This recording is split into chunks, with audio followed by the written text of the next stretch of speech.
Thank you for staying with us. This is Business Morning on Channels Television. Port Harcourt is the capital and largest city of Rivers State, Nigeria, and lies along the Bonny River located in the Niger Delta. As of 2016, the Port Harcourt urban area has an estimated population of 1,865,000 people. According to history, the port was created to, among other things, export coal and agri-products. But since crude oil was exported through the city in 1958, Port Harcourt has remained a major industrial center with a large number of multinational firms as well as other industrial concerns, particularly business related to the petroleum industry. But with growing calls to diversify away from oil, how can trade be facilitated beyond oil, particularly for that oil state?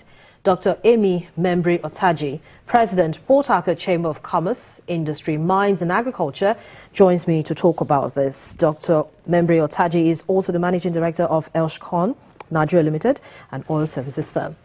Good morning to you. Good morning. Thank you. Thank you so much for joining me on the program this morning. Thank you too.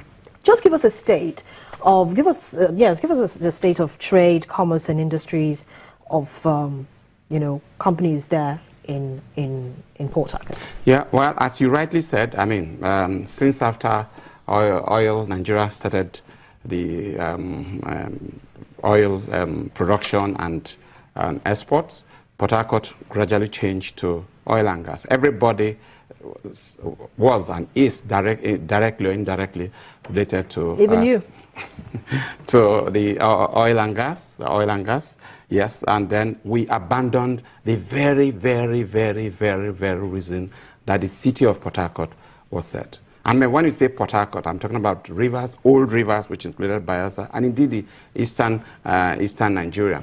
To, as you rightly said, to sit created, just like Abuja was created, to a virgin land, and created beautiful city, the old Port Harcourt city, beautiful place, and then created, and of course named after the colonial secretary, Viscount Harcourt, and then to export coal and agricultural products. But today, everything went down, and you know what?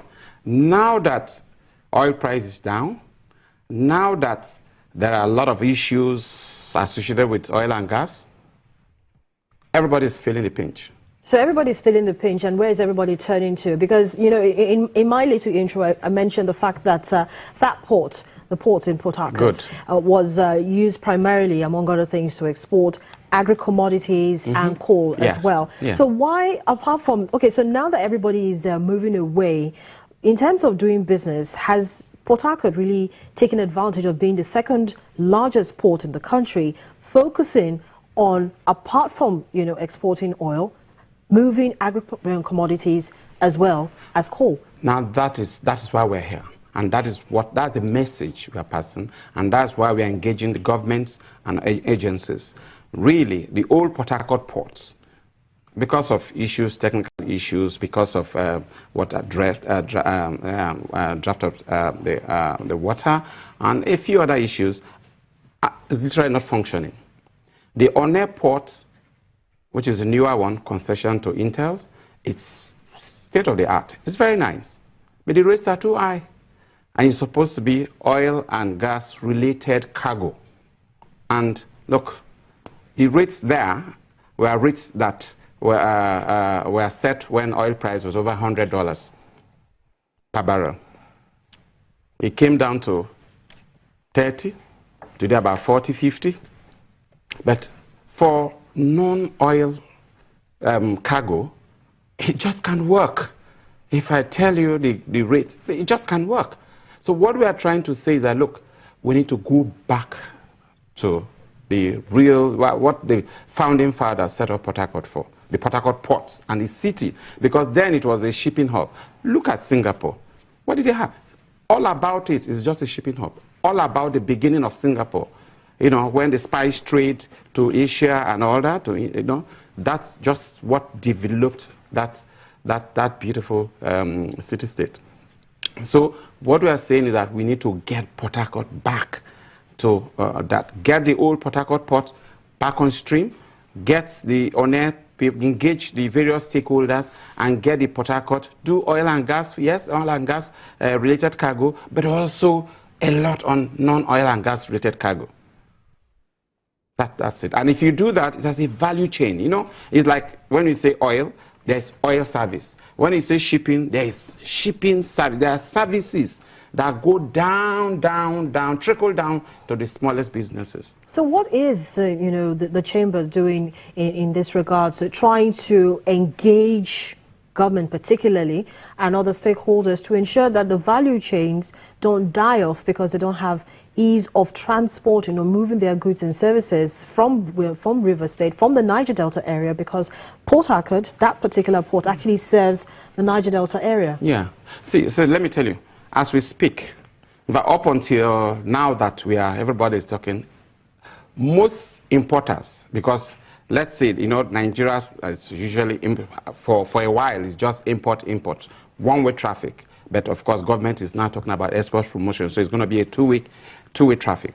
But you know, most importers east of the Niger, from Onitsha, you look at the Onitsha market, Aba, Port Harcourt, pass through Lagos. Why? Why should it be? So that's why we're engaging government. We are getting the various the arms of government, from the Federal Ministry of Transport to the various agents of the agencies in the ministry, to including the intels and so on. So look, we need to get these ports back, because let me tell you, now what is happening, because it's oil and gas, supposed to be an oil and gas hub. These businesses, businesses are down. Contracts are not given. There is massive unemployment, you know, because guys are... You know, so the ports are quiet. Are you saying the ports are quiet? No, let me take it like this. The old Port Harcourt port, because, you know, it's not really functioning very well, and most parts are in concession out anyway. The on airports, what is happening? It's oil and gas, for now, mainly oil and gas cargo, right? There isn't much business going on relative to, say, 2, 3, 4, 5 years ago. So basically, what is happening is that there has been a lot of unemployment. Fewer contracts are being given out by the Shell, the Ajib, and all that of this world. You know, so there is a lot of unemployment, and then of course there is also a lot of contracts not being given out to the oil service companies.